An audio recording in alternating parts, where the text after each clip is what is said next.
Good morning friends. तो आज का हमारा टॉपिक है द पॉइजन्स एक्ट 1990। हम इसमें देखेंगे कि ना इस एक्ट में कि जो पॉइजन है ना उसकी इम्पोर्टेशन, उसके लिए कौन से रूल्स हैं, और पोजीशन उसके लिए कौन से रूल्स हैं, और the sale of the poison मतलब पाकिस्तान के अंदर अगर पॉइजन इंपोर्ट किया जा रहा है, सेल किया जा रहा है, पजेस किया जा रहा है तो उसके लिए कौन सी रूल एंड रेगुलेशंस बनाए गए, तो उसे हम लोग बोलते हैं द पॉइजन एक्ट 1990। उसमें सब बताया गया है। सही है। अब क्या है, इसमें तीन चीज़ें बताई गई है ना।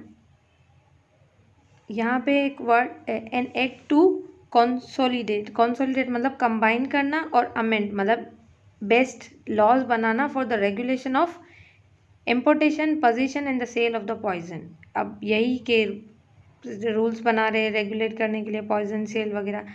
तो अब आगे देखते हैं इसके सेक्शन कितने। इसके हम लोग 7 सेक्शन करेंगे। सही है। जो सेक्शन नंबर 1 है उसमें हम लोग क्या करेंगे, शॉर्ट टाइटल्स एंड एक्सटेंड देखेंगे कि ना कहाँ तक ये ना एक्सटेंड किया गया है और उसका टाइटल क्या है, इसका नाम क्या है, पॉइजन एक्ट 1990, और एक्सटेंड मतलब कहाँ तक एक्सटेंड किया गया है, होल पाकिस्तान। उसके बाद power of the state government to regulate possession, मतलब अब पावर है ना, सॉरी यहाँ प्रोविंशियल गवर्नमेंट आएगा, प्रोविंशियल गवर्नमेंट। सही है। इसमें क्या है, the power of provincial government to regulate possession for the sale and sale of any poison, मतलब किसी भी पॉइजन की मतलब कि परचेज करना या सेल करना, उसके लिए जो लॉज बनाए ना प्रोविंशियल गवर्नमेंट, वो इसमें देखेंगे। Power to inhibit importation into the Pakistan, मतलब वो पावर जिसमें मतलब ये बताया गया है कि जो पॉइजन है ना पाकिस्तान में किस के अंडर नहीं, मतलब एक्सेप्ट लाइसेंस, अगर लाइसेंस किसी के पास नहीं है तो वो पॉइजन को इंपोर्ट नहीं कर सकता। ये इस सेक्शन नंबर 3 में। और सेक्शन नंबर 4 में क्या बताया, power to regular possession of any poison in certain area, मतलब कुछ एरिया में अगर केसेस आते हैं, मर्डर केसेस वगैरह आ रहे हैं, तो वहाँ पे इसकी पोजीशन को रेगुलेट किया जाएगा कि इतने ज़्यादा अमाउंट में ना हो ये। इससे क्या होगा कि मतलब कि हार्मफुल है ना, मर्डर वगैरह हो रहा है ये मतलब पॉइजन की वजह से, और मतलब कुछ ऐसे केसेस आ रहे हैं तो वहाँ पे रेगुलेट भी किया जाएगा सर्टेन एरियाज़ में। अब दूसरा जो 5th है ना, उसमें है ना presumption is to specified poison, मतलब इस एक्ट के दौरान जिस भी चीज़ को आपने पॉइजन करार दिया है तो वो पॉइजन ही होगी, और उसकी पोजीशन वगैरह को रेगुलेट करना है। और उसके बाद है power to issue search warrant, मतलब अगर किसी एरिया में आपको है या आपको रिपोर्ट मिली है कि यहाँ पे ऐसे केसेस हो रहे हैं तो आप वहाँ को उस एरिया को सर्च करोगे। तो ये सारे सेक्शन हैं जो हम लोग एक एक करके करते हैं। अब इसमें जो पहला था ना वो क्या है, शॉर्ट टाइटल्स, मतलब इसका टाइटल क्या है, पॉइजन एक्ट 1990 और एक्सटेंड होल द पाकिस्तान में एक्सटेंड किया गया है। Provided that it shall not play to, बस ये छोड़ दें। इसमें बस ये क्या है कि इस पूरे पाकिस्तान में एक्सटेंड किया गया है। उसके बाद है power of provincial government, provincial government ने जो पावर बनाए, सही है, to regulate possession sale and the sale of any poison. इसमें क्या होगा, जो प्रोविंशियल गवर्नमेंट है ना वो रेगुलेट कर दी possession for the sale and sale of any poison, मतलब सेल को और पोजीशन मतलब कि पॉइजन रखना और दूसरा सेल के लिए रखना और पॉइजन को सेल करना, उसके लिए जो रूल्स बनाए ना गवर्नमेंट ने, मतलब जो प्रोविंशियल गवर्नमेंट ने जो रूल्स बनाए उसके अंडर ही आप मतलब कि इसको रख सकते हो, इसको परचेज कर सकते हो, इसे सेल कर सकते हो। कौन सेल करेगा, होल सेलर या रिटेलर, तो उसके लिए कुछ लॉज बनाए गए। उसमें क्या है, एक तो इसमें है in particular and without prejudice to generality of the forgiving powers, मतलब जो रूल्स बनाए वो इसमें ना रूल्स बनाए गए। तो कौन से रूल्स हैं, एक तो ये ग्रांट करेंगे licence to purchase any specific poison for sale, wholesaler, retailer, and fixing of the fees to be charge for such licence. ये है कि किसको लाइसेंस जो है ना ग्रांट किया जाएगा, सही है, होलसेलर रिटेलर को लाइसेंस ग्रांट किया जाएगा और उसकी फीस जो है ना वो इस मतलब रूल में बताई जाएगी। उसके बाद क्या है, बी में क्लासेस ऑफ द पर्सन, वो पर्सन जिनको ये लाइसेंस दिया जाएगा, सही है। और जो सी है ना उसमें class of person to whom alone any such poison can may be sold, मतलब वो बंदा जिसको शायद वही सिर्फ जो कि इसको सेल कर सकता है। दूसरा ये मैक्सिमम क्वांटिटी, मतलब कितने मैक्सिमम में मैक्सिमम कितना आप है ना पॉइजन को सेल कर सकते हो टू एनी वन पर्सन। आप इतने ज़्यादा अमाउंट में नहीं दोगे कि वो जो मर्डर केसेस या ऐसे केसेस आते हैं, सही है, ये ना है, तो एक स्पेसिफिक अमाउंट होगा जो कि आप इस मतलब कि सेल करते हो किसी एक बंदे को।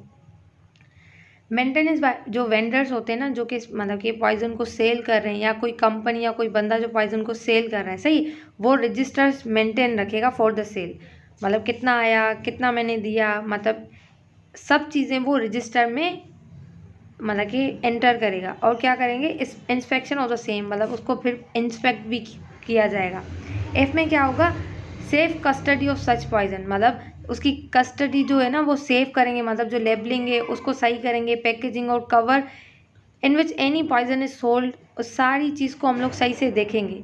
ऐसा नहीं हो मतलब कि सही पैकेज में नहीं जा रहा पॉइजन, ये वो। इंस्पेक्ट या inspection and examination of any poison when possessed for sale, और जो भी पॉइजन है ना जो सेल के लिए मतलब वेंडर से मिला है या वेंडर के पास है, तो उसे एग्जामिन करना है और सही से इंस्पेक्ट करना है उस पॉइजन को। उसके बाद है prohibition, power to prohibit importation into Pakistan.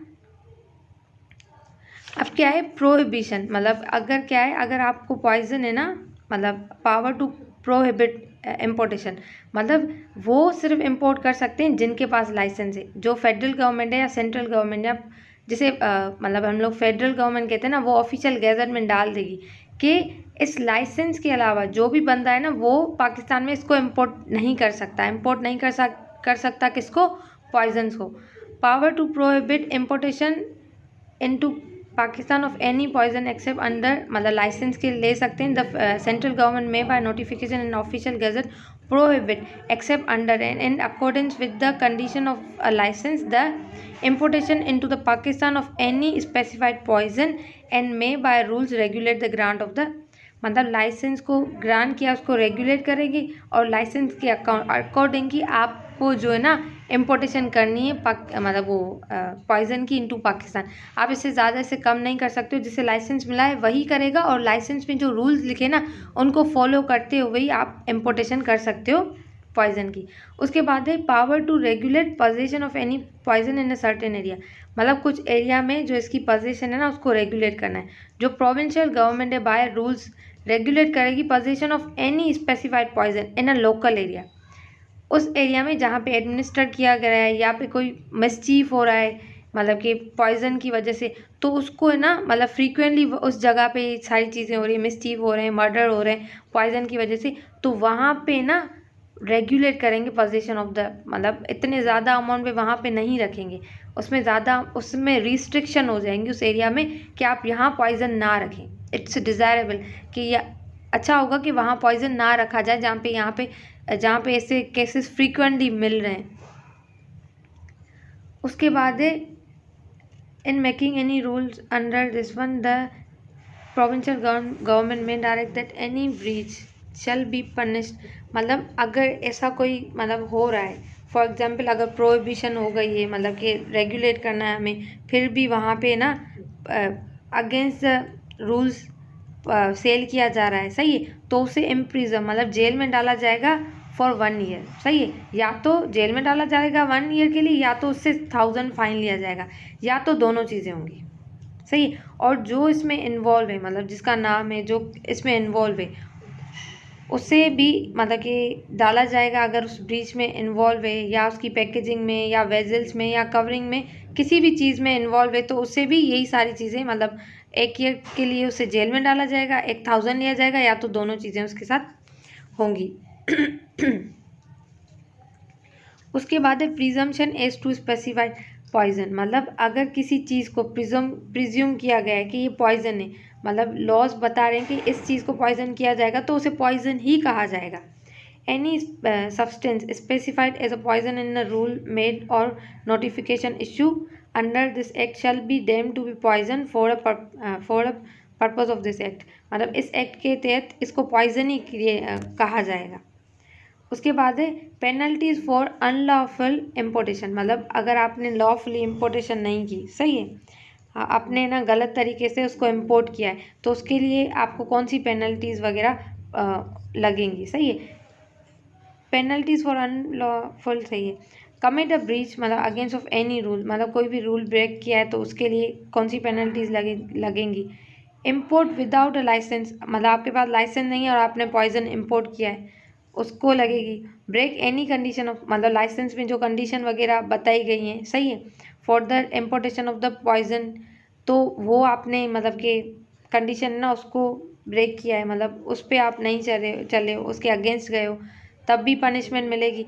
On first convince with poison for a team which extend to, जब अगर आपने फर्स्ट टाइम कोई मतलब अगेंस्ट गए हैं तो आपको कितने मंथ के लिए, 3 मंथ के लिए जेल होगी और है ना 500 है ना फाइन देना होगा, या तो दोनों चीज़ें। और अगर एनी पॉइजन इन रिस्पेक्ट, अगर in any poison in respect of which offence has committed under the section together with the vessel package cover in same labelling and confections, यहाँ पे या तो फर्स्ट टाइम उसने किया है तब उसे क्या होगा, 3 मंथ्स के लिए जेल में डाला जाएगा और 500 लिए जाएंगे, सही है, या तो क्या होगा बोथ। अगर वो रिपीटेडली ये काम कर रहा है, मतलब एक दफ़ा किया, मतलब on a second consequence confection, मतलब ये फर्स्ट टाइम था, अगर उसने सेकेंड टाइम किया है ना,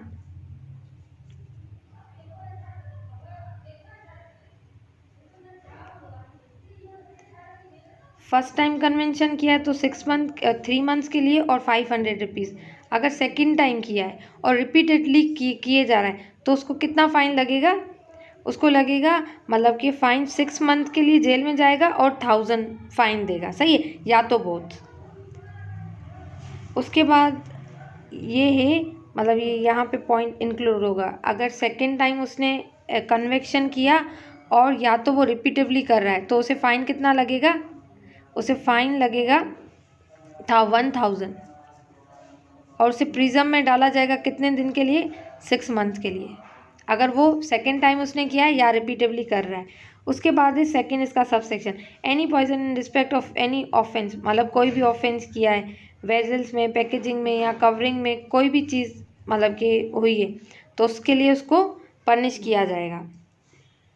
पनिशमेंट 2 तरह की बता दी, या 3 मंथ के लिए या 500 लेंगे वो जिसने फर्स्ट टाइम किया है, अगर सेकंड टाइम और रिपीटेडली कर रहा है तो उसको 6 मंथ के लिए जेल में डाला जाएगा, या तो 1000 लिया जाएगा या दोनों चीज़ें होंगी। उसके बाद है power to issue search warrant. Power to issue search warrant कोई भी जो डिस्ट्रिक्ट मजिस्ट्रेट है ना वो, या जो मतलब कि सब डिविजनल मजिस्ट्रेट, ठीक है, the commission of the policy may issue a warrant for the search of any place, मतलब वो वारंट डिस्ट्रिक्ट मजिस्ट्रेट या तो सब डिविजनल मजिस्ट्रेट या उस टाउन का जो प्रेसिडेंट है ना वो क्या करेगा, एक सर्च वारंट निकालेगा कि इस प्लेस को सर्च किया जाए जहाँ पे बिलीव है, मतलब रीज़न टू बिलीव, मतलब वहाँ पे कुछ ऐसी चीज़ें सस्पेक्ट की गई हैं जहाँ पे मतलब डाउट है कि यहाँ पे कॉन्ट्रावेंशन हो रही, तो उस जगह को सर्च किया जाएगा।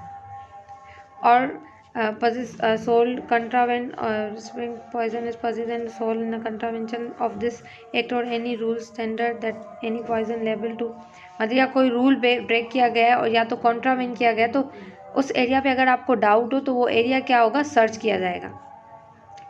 इसी का जो सेक्शन नंबर मतलब सब सेक्शन 2 है ना, उसमें क्या बताया जा रहा है, the person to whom warrant is directed, मतलब जिसको वारंट, जिसके नाम पे वारंट निकला है, मैं enter in search the place in, मतलब जिसको मिला है वो जाके वो उस प्लेस को सर्च करेगा, एंटर होगा, ठीक है, किसके तहत, किस एक्ट के तहत वो सर्च करेगा, code of criminal procedure 1897। Hope आपको समझ आया होगा, अगर आपको समझ आया है और वीडियो अच्छी लगी तो वीडियो को लाइक करें और चैनल को सब्सक्राइब करना ना भूलें।